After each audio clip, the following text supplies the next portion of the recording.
Hi అండి అందరికీ.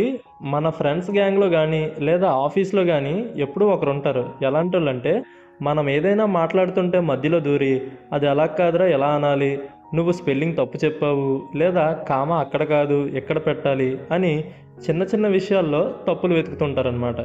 So ఇలాంటి వారిని చూస్తే మనకు అప్పుడప్పుడు చాలా చిరాకేస్తుంది కదా. అలాంటి వారిని ఇంగ్లీష్లో ఏమంటారో తెలుసా? ఆ పదమే పెడెంట్. దీని గురించి ఇప్పుడు మనం డీటెయిల్గా తెలుసుకుందాం. దీని డెఫినేషన్ ఏంటంటే a person who insists on adherence to formal rules or literary meaning అని. అంటే ఒక వ్యక్తి చిన్న చిన్న విషయాలు, వ్యాకరణం, నియమాలు, వివరాలపై అతిశ్రద్ధ చూపి ఇతరులను బాధించేలా లేదా బోర్ చేసేలా పాండిత్యం చూపడాన్నే ఈ పెడెంట్ అనే వర్డ్తో చెప్పవచ్చు. దీనికి ఎగ్జాంపుల్ చూస్తే don't be a pedant, it's just a small mistake.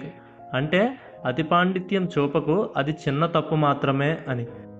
గుర్తుంచుకోండి, విషయాల పట్ల శ్రద్ధ ఉండడం మంచిదే, కానీ అది అవతల వారికి విసుగు తెప్పించేలా కేవలం తప్పులు పట్టడానికే అన్నట్లు ఉంటేనే వారిని పెడెంట్ అని అంటారనమాట. సో వీరి ప్రవర్తనను పెడెంట్రీ అని పిలుస్తారు. వీడియో నచ్చితే లైక్ చేయండి. ఈ వీడియో ఎవరికైనా యూజ్ అవుతుంది అని అనుకుంటే వాళ్ళకి షేర్ చేయండి. అండ్ వీలైతే ఛానల్ సబ్స్క్రైబ్ కూడా చేసుకోండి. Thanks for watching.